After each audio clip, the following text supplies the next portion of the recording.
आइए शुरू करते हैं आज की ये दिलचस्प चर्चा। तो जब भी किसी भारी भीड़ या लगातार बढ़ती जनसंख्या का जिक्र होता है तो सबसे पहले दिमाग में क्या आता है? शायद एक बड़ी समस्या या बोझ, राइट? लेकिन आज हम इस नजरिए को पूरी तरह से पलटने वाले हैं। आज हम गहराई से ये समझेंगे कि कैसे एक विशाल जनसंख्या को महज एक भीड़ ना मानकर एक बेहद बहुमूल्य संसाधन के रूप में देखा जा सकता है। यहीं से एक बड़ा और बुनियादी सवाल पैदा होता है, क्या सच में ये भारी भीड़ एक समस्या है या फिर कोई छिपा हुआ अवसर? दुनिया भर में अक्सर यही माना जाता है कि ज्यादा लोग मतलब खाने, पानी और नौकरियों पर ज्यादा दबाव। लेकिन क्या वाकई ऐसा ही है? ये सवाल इस पुरानी और आम सोच को सीधे तौर पर चुनौती देता है। और यहीं पर अर्थशास्त्र यानी इकोनॉमिक्स हमें एक बिल्कुल नया नजरिया देता है। एक बड़ी आबादी को महज एक लायबिलिटी या बोझ समझने के बजाय इसे विकास के इंजन की तरह देखा जाना चाहिए। अगर हालात सही हों तो यही विशाल जनसंख्या किसी भी देश की सबसे बड़ी और सबसे शक्तिशाली उत्पादक संपत्ति यानी एक बेहतरीन एसेट बन सकती है। इस पूरे बदलाव को समझने के लिए सबसे पहले एक खास कॉन्सेप्ट पर गौर करना होगा, और वो है मानव पूंजी या ह्यूमन कैपिटल। अब देखिए, भौतिक पूंजी और मानव पूंजी के बीच जमीन आसमान का अंतर है।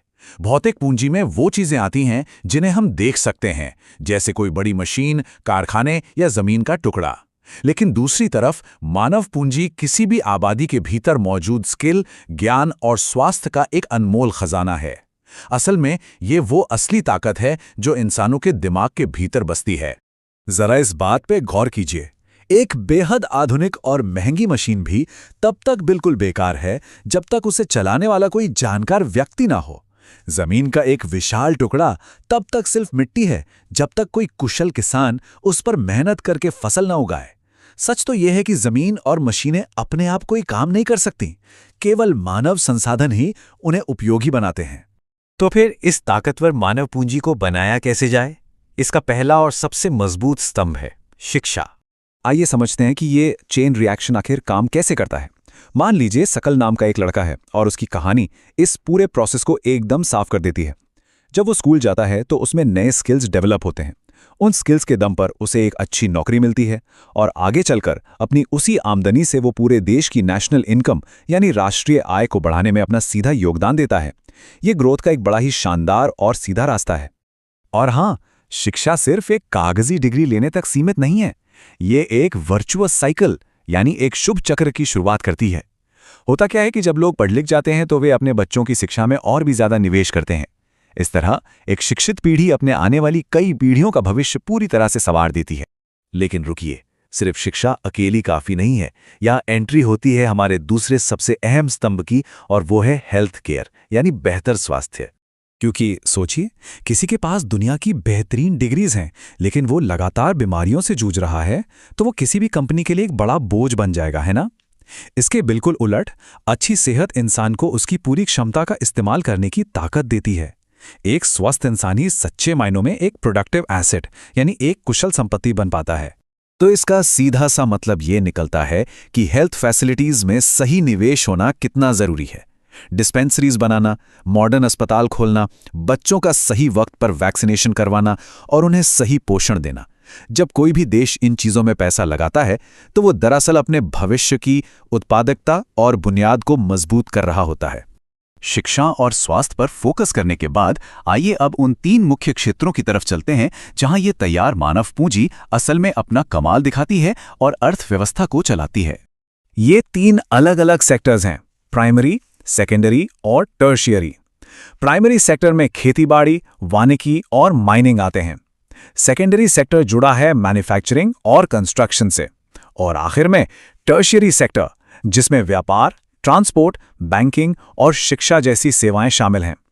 हमारी पढ़ी लिखी और स्वस्थ आबादी इन्हीं क्षेत्रों में काम करके एक बेहद मजबूत राष्ट्रीय ढांचा खड़ा करती है। तो अगर इन सारी कड़ियों को एक साथ जोड़कर देखा जाए तो आधुनिक दुनिया की सफलता का असली राज सामने आ जाता है।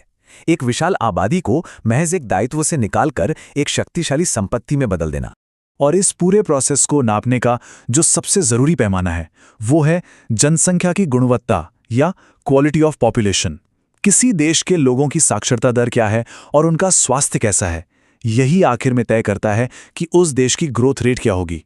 ये बात बिल्कुल साबित हो चुकी है कि एक साक्षर और स्वस्थ आबादी ही लॉन्ग टर्म प्रोग्रेस का सबसे बड़ा इंजन होती है। इस बात को एक बिल्कुल रियल वर्ल्ड उदाहरण से समझते हैं। जरा जापान की तरफ देखिए। वहां प्राकृतिक संसाधनों की भारी कमी है, फिर भी उन्होंने दुनिया भर में इतनी बड़ी कामयाबी कैसे हासिल की? जवाब बड़ा सिंपल है।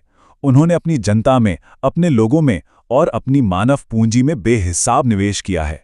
जापान दुनिया के सामने इस बात का सबसे बड़ा सबूत है कि इंसान ही किसी भी देश का सबसे बड़ा संसाधन होते हैं।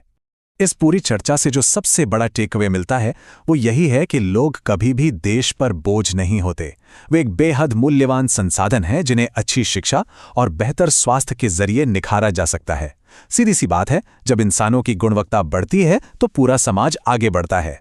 मानव पूंजी में किया गया निवेश ही असल में हमारे भविष्य का निवेश है। तो इस चर्चा को एक बहुत ही गहरे सवाल के साथ खत्म करते हैं। अगली बार जब किसी व्यस्त सड़क पर एक भारी भीड़ दिखाई दे तो ये जरूर सोचिएगा कि उस भीड़ में कितना अनंत और छिपा हुआ पोटेंशियल मौजूद है। बस थोड़ी सी सही शिक्षा और स्वास्थ्य के निवेश की दरकार है, और हो सकता है कि आज की यही भीड़ कल के बेहतरीन डॉक्टर्स, साइंटिस्ट्स और शानदार इनोवेटर्स बन जाए। सोचिए इस बारे में। आज की इस चर्चा में बस इतना ही। आगे बढ़ते रहिए और सीखते रहिए।